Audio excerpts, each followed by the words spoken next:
자, 주식시장이 종합주가지수 기준 3,150포인트에 마치 껌딱지로 붙여놓은 듯, 그 범위에서 왔다 갔다 하는 장세가 계속 반복되고 있습니다. 자, 특정 지수대에서, 정말 가늘게 횡보하는 장세, 저는 본드 장세라고 부르곤 합니다. 본드처럼 딱 붙여놨다고 해서요. 자, 그런데요, 이렇게 재미없는 시장 속에서 많은 투자자분들이 은근히 큰 스트레스를 받으시는 것 같습니다. 자, 그런데요, 주식 투자에서 수익을 궁극적으로 만들기 위해서는 이 투자 심리, 이 심리를 다룰 수 있는 능력이 필요합니다. 그래서 어떻게 본다면 지금의 이러한 본드 장세, 뭐 급등도 아니고 급락도 아닌 이런 장세에서 최악의 상황을 가정한 스트레스 테스트를 한다면 우리가 강한 투자 마인드를 갖출 수 있는 하나의 트레이닝 시간으로 잡아볼 수도 있겠습니다. 자, 오늘 증시 토크 어떻게 본다면 여러분들께서 아주 긴 투자의 세계에서 궁극적으로 갖추어야 될 하나의 덕목인 투자 마인드를 강화하는 방법이니까요. 영상 끝까지 보시면서 투자 마인드를 갖출 수 있는 그 기술을 습득하시기 바랍니다. 당연히 구독, 좋아요 버튼 한 번씩 꾹꾹 부탁드리겠습니다. 자, 앞서 언급드린 바와 같이 스트레스 테스트를 통해서 투자 심리를 강화하자라는 이야기를 드렸습니다. 그런데 여기서 스트레스 테스트는 무엇인가? 이게 이제 궁금하실 거예요. 이제 처음 들으신 분들도 계실 텐데, 저게 뭐냐면요. 원래는 금융회사들이 어떤 최악의 상황, 뭐 2008년 금융위기라든가, 뭐 1997년 외환위기가 같은 어떤 극단적인 최악의 상황이 발생했을 때 우리 회사가 버틸 수 있을까? 그것을 테스트하는 것이 스트레스 테스트입니다. 그래서 은행 같은 데는 대출의 부실률이 몇 퍼센트 됐을 때 뭐 전체적인 손실이 어떻게 되고 회사가 버틸 수 있을까? 뭐 이런 테스트를 해요. 자, 이러한 개념을 주식 투자에 가져와서 우리가 스트레스 테스트를 해볼 수가 있습니다. 원리는 간단합니다. 최악의 상황, 극단적인 상황을 가정했을 때 내가 견딜 수 있는지 그것을 마음속으로 테스트를 해보기만 하면 되기 때문입니다. 뭐 금융회사에서는 여러 가지 통계 기법이라든가 확률 이런 것을 이용해서 스트레스 테스트를 하겠지만 우리는 뭐 그렇게 거창한 것까지는 필요 없고요. 최악의 상황에서 우리가 견딜 수 있는지 그것을 한번 상상을 통해서 또는 생각을 통해서 한번 마음속을 트레이닝 해보도록 하겠습니다. 뭐 이 과정 속에서 어지러울 정도로 정말 힘든 그러한 상황도 아마 마음속에서 떠오르실 수도 있을 거예요. 하지만 이 모든 과정은 마치 투자 마인드를 훈련시키는 것과 같습니다. 이러한 외줄 타기도 전 이제 중년이니까 하긴 좀 어렵지만 어렸을 때 같다면 처음에는 어려웠겠지만 훈련을 하고 하다 보면 아마 저렇게 여유 있게 걸을 수 있을 겁니다. 그런 것처럼 스트레스 테스트를 하시게 되면 여러분들 투자 마인드를 강화하시는 중요한 투자 도구로 삼으실 수가 있습니다. 자, 요 방법은 이렇게 하시면 되겠습니다. 주식시장에서 몇 가지 조정장을 떠올려 보시는 거예요. 그래서 단계적으로 뭐 몇 가지 케이스를 우리가 떠올려 볼 수가 있죠. 그래서 한 10% 내외에 그냥 뭐 숨고르기 정도의 조정장, 그리고 20% 이상의 중급 하락장, 50% 이상의 대폭락장. 이건 대폭락장은 이제 극단적인 케이스라고 할 수 있겠습니다. 자, 이런 상황을 꺼내서 한번 여러분들 투자 마인드를 테스트 해 보시는 거예요.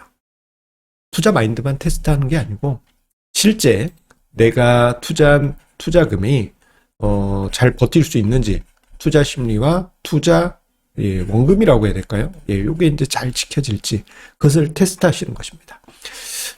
최근에 종합주가 지수가 최근 고점 대비 5월에 만들어진 고점 대비해서 3% 정도 하락했어요. 얼마 떨어지지도 않았습니다. 그럼에도 불구하고 많은 분들께서 힘들고 어렵다. 이거 뭐 폭락장 같다. 그렇게 말씀하시는 분들이 많아서 제가 오늘 스트레스 테스트를 꼭 해보시라고 이야기를 드린 겁니다. 자, 거창한 건 아닙니다.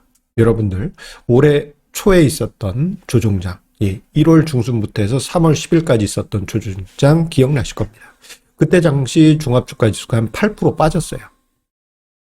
지금하고 비교하면 제법 많이 빠졌죠. 자, 그리고 작년으로 가볼게요. 8월에서 10월 사이에 종합주가지수가 7% 하락했습니다. 어이구, 이번에 하락폭보다도 훨씬 큽니다.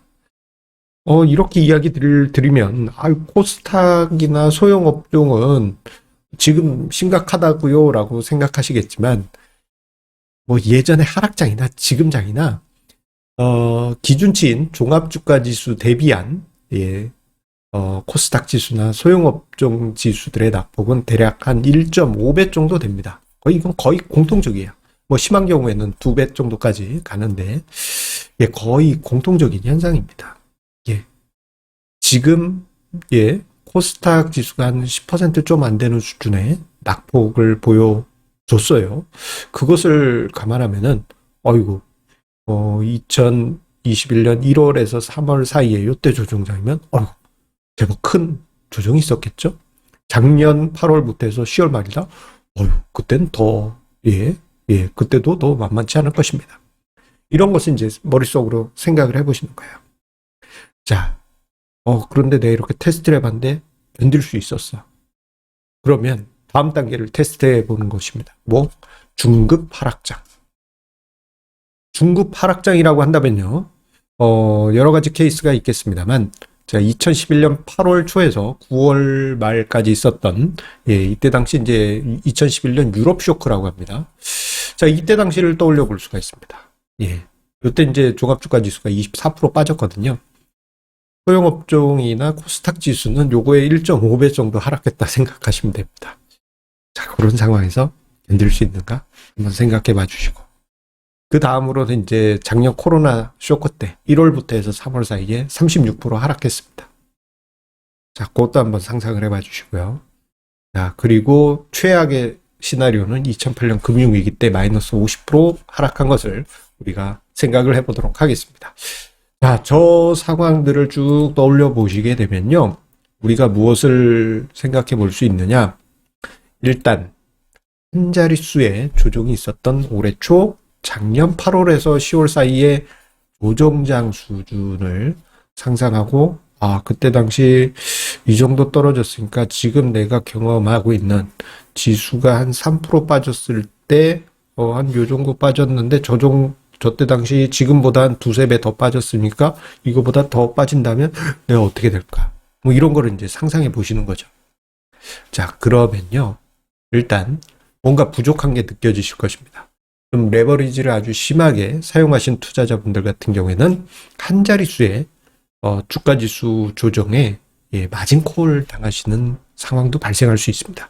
스트레스 테스트 상황임에도 불구하고 말입니다. 자, 그렇다면 어떻게 해야 되겠어요? 레버리지 수준을 조절해야 되겠죠. 이거는 실질적으로 투자 원금이 사라지는 거기 때문에 여러분들이 견딜 수 있는 수준으로 줄여줘야 됩니다. 그리고 집중 투자를 하신 분들 같은 경우에는 이 낙폭이 내가 볼 때 이 정도 지수 하락이면 내 종목은 어느 정도 하락하겠구나. 그 이제 대략 감이 있으실 거예요. 자, 그런데 그 하락폭이 내가 견딜 수 없는 수준이다. 이건 이제 투자자마다 틀립니다. 어떤 분은 한 마이너스 50% 가도 난 견딜 수 있어 하는 분도 있지만, 마이너스 5%만 가도 막 온몸을 막 부르부르 떨면서 정말 힘들어 하신 분도 계세요. 자, 만약에 그렇다 한다면 분산 투자 해야죠. 지수가 한 자릿수, 뭐 한 9% 하락할 때, 지금하고 비교해 봤더니, 지금에 이거 몇 배 하락하는 거면, 이거 내 보유 종목, 이거 난리 나겠는걸? 하신다면요. 분산 투자 해야 됩니다. 그거 견딜 수 없다 한다면 무조건 분산 투자를 해야 되죠.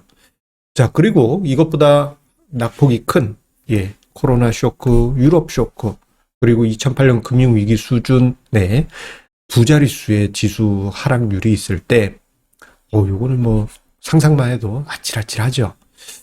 자, 그런데 이 상황에서 레버리지를 쓰지 않았음에도 불구하고 내가 견딜 수 없다 한다면은 여러분들이 사용하시는 포트폴리오나 자산 배분 전략을 한번 곰곰이 생각해 봐 주시기 바라겠습니다.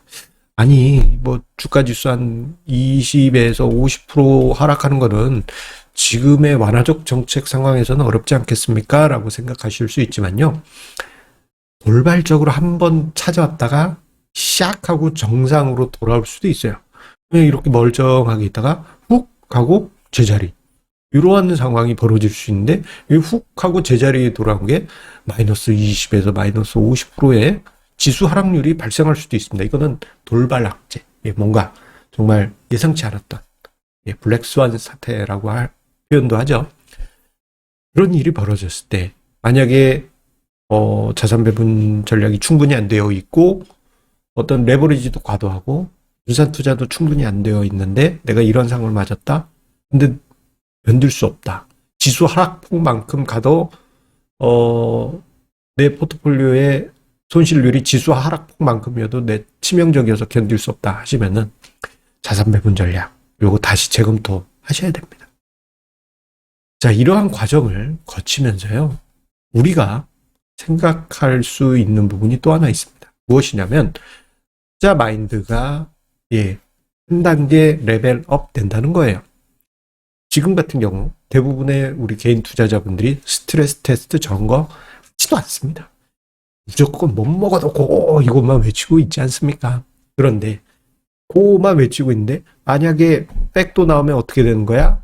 이런 것을 가정했을 때 한번 이것을 진지하게 곰곰하게 생각해 보신 분은 투자 마인드가 한층 강화될 수가 있어요.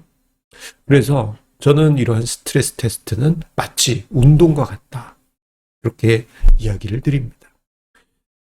지금 왼편에 그래도 좀 근육이 좀 있으신 분입니다만 저처럼 약골이어가지고 병뚜껑을 못 여는 그러한 어떤 약골 체질.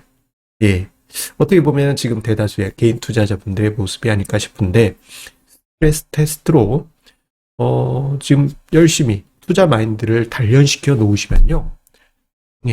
이게 갑자기 어떤 돌발 이슈, 1987년 블랙 먼데이와 같은 돌발 이슈가 발생한다 하더라도 강하게 이겨낼 수가 있어요. 그러면 그것을 이겨내는 과정에서 위기를 기회로 만들 수 있는 것이죠. 그리고 요즘처럼 잔잔한 조정에 스트레스 받지 않게 됩니다. 요즘 같은 조정, 조정도 아니에요. 그냥 산책하는 수준입니다. 무거운 중량 들고 이렇게 운동하는 수준도 아니에요. 하지만 우리가 스트레스 테스트를 통해서 마인드 강하게 단련해 놓으면 앞으로의 큰 기회 여러분들의 것이 되실 것입니다. 아시겠죠? 자, 항상 우리 애청자님의 구독, 좋아요, 알람 설정 공유해 주시는 마음에 감사드립니다. 자, 스트레스 테스트 발음이 막 새네요. 이것과 함께 여러분들 성공 투자의 마인드 콱콱 강하게 다지시기 바라겠습니다. 그럼 내일 만나요. 감사합니다.